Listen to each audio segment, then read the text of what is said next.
విషయం నిన్న మొన్న మీరు న్యూస్లో చూసింటారు. కార్తిక్ రెడ్డి చేసిన ఎన్జిటి కేసు డిస్మిసల్ చూసిండ్రా?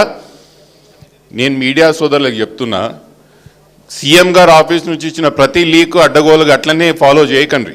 అసలు ఏందని ఒక్కసారి ఆలోచన చేయాలి. డిస్మిసల్కి డిస్పోజల్కి ఎంత తేడా ఉంటుంది? చదువుకున్న వాళ్ళు మీడియా వాళ్ళు. డిస్మిసల్ అంటే ఏంటి? మనం వేసిన పిటిషన్ని దీని మీద ఎటువంటి మెరిట్స్ లేవని చెప్పి కొట్టేయడం డిస్మిసల్. డిస్పోజల్ అంటే ఏంటి? మేము వేసినటువంటి కేసుని ఆమోదిస్తూ ఎస్ వాళ్ళు చేస్తా అంటారు కదా, మేము వేచి చూద్దాం అనేది డిస్పోజల్. ఏం జరిగింది? మేమేం అడిగినాం? ఎన్జీడీకి పోయినప్పుడు మేమేం అడిగినాం? ప్రభుత్వం కొన్ని అనుమతులు తీసుకోకుండా ముందుకు పోతున్నది. మూసీలో ఉన్నవంటి ఎంఎఫ్ఎల్ లెవెల్స్ ఫిక్స్ కాలేదు, ఫ్లడ్ లెవెల్స్ ఫిక్స్ కాలేదు.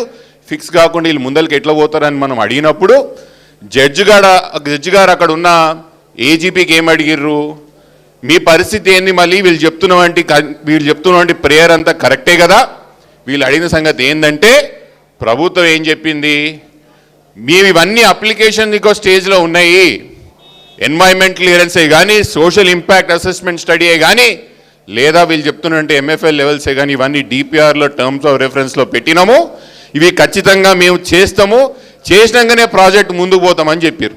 జడ్జి గారు ఏమన్నారు? వాళ్ళు చేస్తా అంటున్నారు కదా, if ever they do not comply with these issues, మీరు మళ్ళీ మా దగ్గరికి తిరిగి రండి అని జడ్జి గారు చెప్పడం జరిగింది. ఇప్పుడు చెప్పుండ్రి, మనం తెలంగాణ రాష్ట్రం సాధించినటువంటి పార్టీ నుంచి వచ్చిన వాళ్ళం, కేసీఆర్ సైనికులం, మనకి ఎంత తెలివితేటలు ఉంటాయంటే మొన్నటి వరకు అసెంబ్లీలో కూడా ఒప్పుకొని ప్రభుత్వం అసెంబ్లీలో కూడా చెప్పని విషయాలు మేము ఎన్జీటీలో ఒప్పించినామా? ఎన్జీటీ కూడా చెప్పించినామా?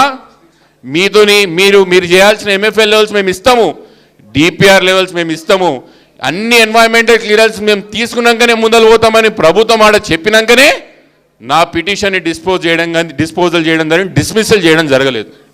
ఈరోజు చెప్తున్నా ప్రభుత్వానికి, ఏ ఒక్క అంశం మీరు కోర్టుకు చెప్పింది ఒప్పుకోకపోయినా, ఏ ఒక్క అంశం మీరు చేయకపోయినా కూడా ఖచ్చితంగా మళ్ళీ మేము కోర్టుకు పోతాం, కోర్టు మెట్లు ఎక్కుతాం. ఇప్పుడే